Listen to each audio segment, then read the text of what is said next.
اعوذ باللہ من الشیطان الرجیم بسم اللہ الرحمن الرحیم السلام علیکم ورحمۃ اللہ وبرکاتہ۔ بریکنگ آلویز کے ساتھ ناظرین اکرام، میں ہوں فیصل سید۔ امید کرتا ہوں آپ جہاں بھی ہوں گے رب تعالیٰ کی پناہ میں عافیت سے ہوں گے۔ ناظرین، ایک مسکراتی تصویر جب بھی لگاتی تصویر نے حکمرانوں کی جہاں نیندیں اڑا دی، وہیں پر کپتان کو غیبی مدد آن پہنچی اور رکاوٹیں دور۔ اسی پہ بات کرتے ہیں ناظرین کرام۔ آپ کو معلوم ہے کہ اس وقت ایک پارٹی ہے جس کو بالکل بلڈوز کر دیا گیا ہے، اور ایک اس کا سربراہ ہے جو اکیلا ہے، اور اس کے ساتھی سوائے چندے کے باقی سب کو جو ہے وہ ہٹا دیا گیا ہے، کہنے کو کرش کر دیا گیا ہے۔ اور آئندہ انتخابات میں جس کے خلاف پلاننگ کی جا رہی ہے کہ اس کو نہ وہ، اور جہاں تک کہ اس کی پارٹی کو ہی انتخابات سے آؤٹ کر دیا جائے۔ پلاننگ دنیاوی پلاننگ ہے، رب تعالیٰ کی پلاننگ کیا ہے وہ کوئی نہیں جانتا۔ آپ کو معلوم ہے کہ صدر مملکت جناب صدر عارف علوی جو ہیں وہ پی ٹی آئی کے نہ صرف دیرینہ کارکن ہیں، بلکہ وہ چیئرمین پی ٹی آئی کے جو ہیں انتہائی قریبی ساتھیوں میں سے اور بااعتماد ساتھیوں میں سے ہیں۔ جہاں وہ مملکت خداداد کے امور کو سر انجام دیتے ہیں، وہاں پر وہ اپنی پارٹی کی ساتھ لائلٹی سے بھی غافل نہیں ہیں۔ وہ حج پہ جانا چاہتے تھے، عمرے پہ جانے کے لیے تو کافی رکاوٹیں ڈالی گئی، آپ کو معلوم ہے، بتانے کی ضرورت نہیں ہے۔ حج میں جانے کا جو پروسیجر ہے وہ بڑا قابل غور ہے۔ حج پہ وہ جاتے ہیں تو سارا جو گورنمنٹ کا جو قافلہ ہے وہ ایک ہی جہاز میں جاتا ہے، مگر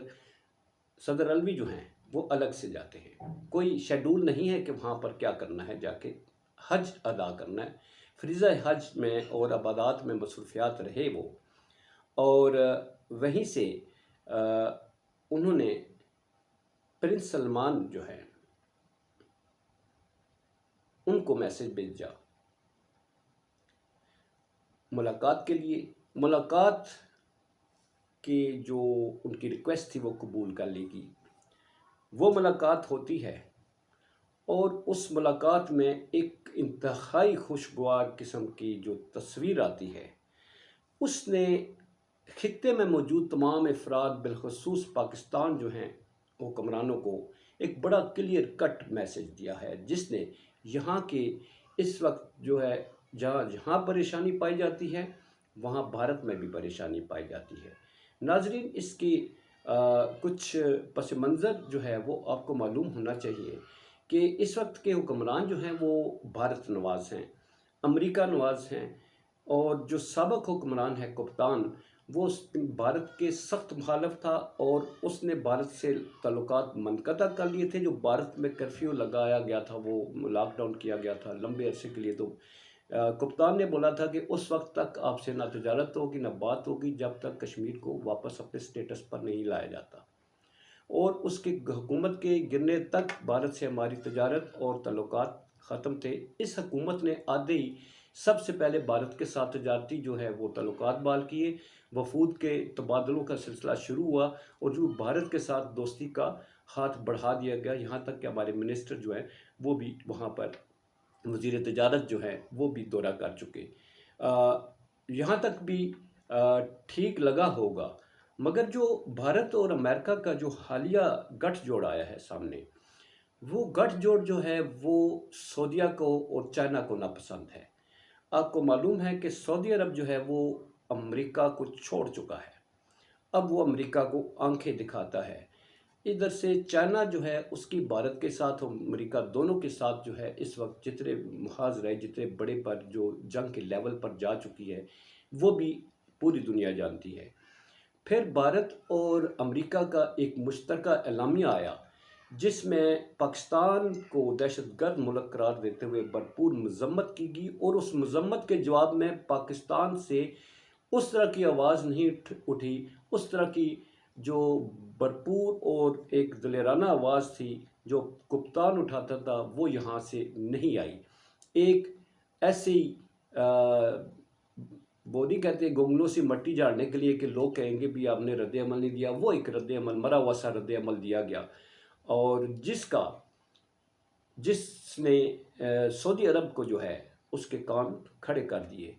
اور ساتھ ہی چائنا جو ہے اس کے لیے بھی یہ ایک الارم ہے، کیونکہ چائنا جو ہے اس وقت وہ سی پیک جو ہے وہ بنانے جا رہا ہے۔ آئی ایم ایف سے ہم نے جو پیسہ لیا ہوا ہے اس میں بھی چائنا جو ہے اس کو اس نظر سے دیکھتا ہے کہ کہیں آنے والے جو وقت ہے مزید قسطوں کا، اس سلسلے میں آئی ایم ایف والے چائنا سے سی پیک جو ہے وہ رول بیک کروانے کا نہ کہہ دیں، کیونکہ پہلے جو ہے جو منظر عام پر شرائط آئی تھی اس میں یہ بھی تھا کہ چائنا کی جو کمپنیوں کے ساتھ ہیں ہم نے مہنگے معاہدے کر رکھے ہیں، ان معاہدوں کو وائنڈ اپ کیا جائے کیونکہ یہ پاکستان کی معیشت پر بوجھ ہیں۔ تو یہاں پر سلسلہ جو ہے اب جو کچھ ہوا ہے آئی ایم ایف کے ساتھ معاہدے، ہمیں کوئی معلوم نہیں ہے کہ حکومت نے کیا کچھ اس کے ساتھ کیا ہے۔ تو اب سعودی عرب کی بات ہو رہی ہے جی، سعودی عرب جو ہے آپ کو معلوم ہے کہ پاکستان کی سیاست میں ایک بھرپور قسم کا اثر و رسوخ رکھتے ہیں۔ آپ اگر پیچھے جائیں تو مشرف کے دور میں جب مشرف صاحب نے نواز شریف صاحب جو ہے سابق وزیر اعظم، اس وقت کے وزیر اعظم تھے، ان کو سبق سکھانے کا فیصلہ کر لیا تھا، جو کہ ان کی مشرف کو چیف آف آرمی اسٹاف کے عہدے سے ہٹانے کے سلسلے میں حالات پیدا ہوئے تھے۔ ایسے میں سعودی عرب ہی تھا جو میدان میں آیا اور نواز شریف کو بچا کے مشرف کے چنگل سے چھڑا کے سعودی عرب لے گئے تھے اور کافی عرصہ وہاں پر مشرف کے جانے تک وہاں پر موجود رہے۔ اور یوں نواز شریف صاحب کی دوبارہ حکومت پاکستان میں بنوائی گئی۔ اب اس وقت جو پاکستان میں جو سچویشن ہے وہ سابق وزیر اعظم کو راستے سے ہٹانے کی کوشش کی جا رہی ہے، ان کو سارے ہٹائے جا چکے ہیں، پارٹی توڑی جا چکی ہے۔ اب اس کے بارے میں پلان یہ کہ اس کو اٹھا کر لمبی جیل میں ڈال دیا جائے یا راستے سے بالکل ہٹا دیجیے۔ پاکستان کی اس کی جو پارٹی ہے تحریک انصاف، اس کو بین کر دیا جائے اور یوں الیکشن کے بیلٹ پیپر جو ہے اس پر یہ پاکستان تحریک انصاف کا نام ہی نہ رہے۔ تو ایسی صورتحال میں اب صدر علوی جو ہیں انہوں نے بڑا اہم رول ادا کیا ہے۔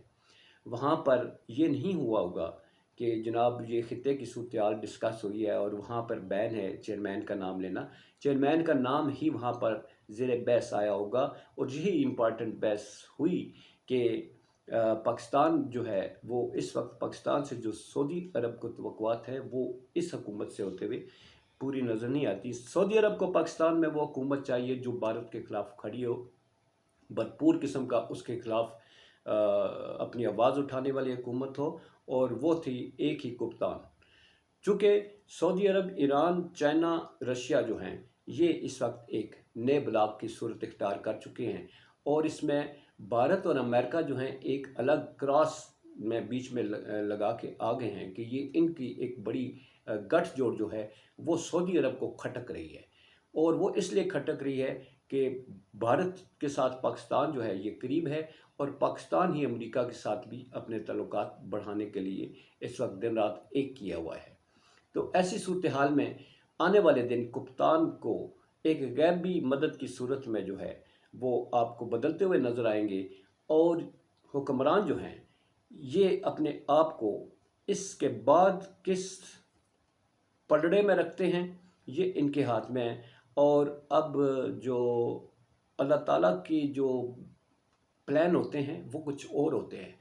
زمین پہ بنائے جانے والے پلان، ان کامیابی یا ناکامی کا دارومدار اس پر ہے کہ رب تعالیٰ نے کیا پلان بنا رکھا ہے۔ تو بات رب تعالیٰ پر چھوڑتے ہیں، زمینی حقائق جو اس وقت سامنے آ رہے ہیں وہ